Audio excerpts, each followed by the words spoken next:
The beginning of this anime was a bit strange. You've got Isagi, the protagonist, who's in a position to score a goal, but he doesn't. He passes instead, and the teammate Isagi passed to misses. This occurrence was strange. What was the story trying to tell us? Was it that Isagi should have tried himself and that he lacks confidence and we're going to follow him on a journey where he gains that? No. This story is much more deranged to have a positive implication like that, and when I first started this show, I had no idea what was in store for me. Deceit, betrayals, and backstabbings, this show goes against the very message its peers tries to teach. But let me be clear, I'm not saying all of Blue Lock's themes are negative, but ruthless realities that can sometimes lean into the negative side a bit. But before you go further into the video, make sure to subscribe to the channel. I'm trying to reach 100 subscribers, and without further ado, let's get right into the video.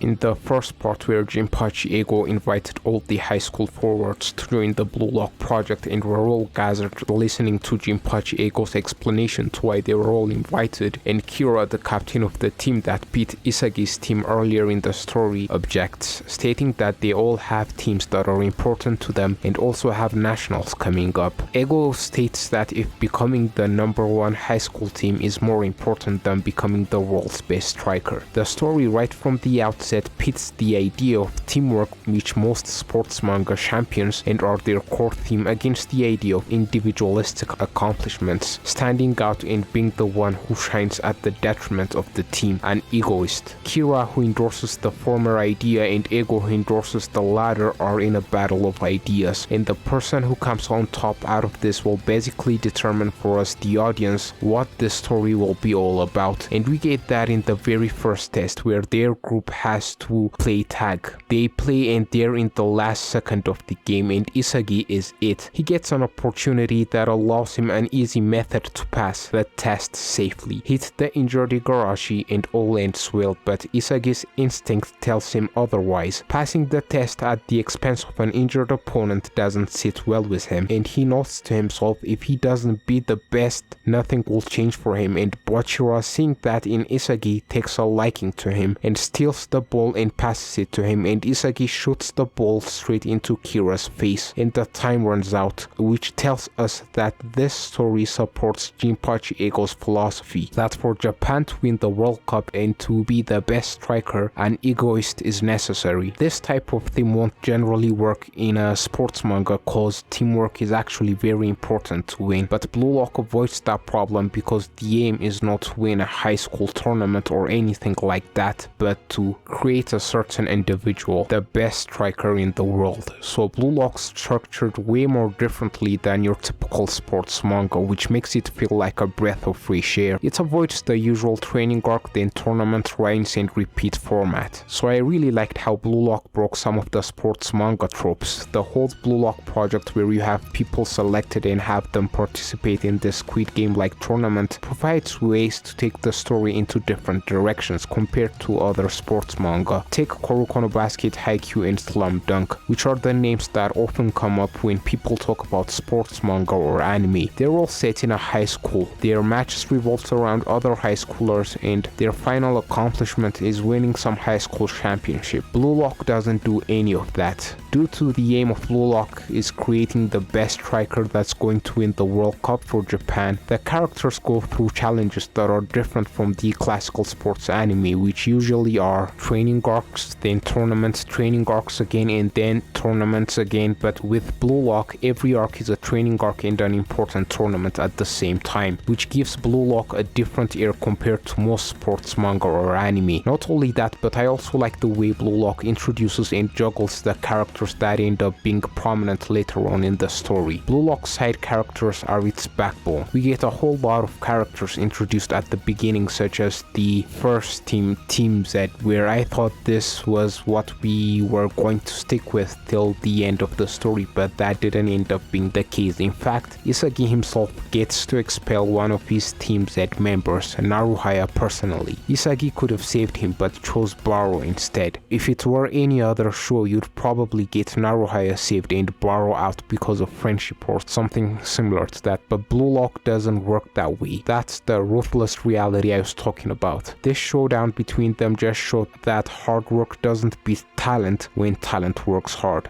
The way side characters are juggled to put shine on them feels unique, cause every sports anime is sort of like a video game where the difficulty increases as you go up a level, but you've got characters who are absolute beasts like Shido in the two-man team, a hair breadth away from being cut, Kunigami who actually gets cut and returns a completely different person. It was sort of like removing the wheat from the chaff, the way we ended up with all the prominent characters, and it's something I haven't seen in most sports anime or manga. Another example could be how the story showed us that Bachira was unique but gets sidelined a bit and gets to absolutely body Nagi's team, then he gets sidelined again, making us think that Nagi is way better until Ryu and Tomikitsu picked him instead of Isagi or Nagi, reaffirming again that Bachira is better. Not only does this happen between the two of them, but all of the characters, which makes it way more interesting to follow. The way Blue Lock puts shine to its side characters are truly magnificent. In the U20 arc, I was worried that a team made up of strikers would beat a formal team without it feeling forced, but the way it was executed, I was left impressed. The way Blue Lock utilized its characters to play different formations was exemplary. U20 arc spoiler for anime oldies, Gagamaru was an athletic guy who could jump around and extend his body to any position, so when he became a goalkeeper and a good one at that, it didn't seem far-fetched at all. Also, how Ryu's height and reach made him a perfect fit to be a defender, and for the other characters as well. It made it far more believable and entertaining.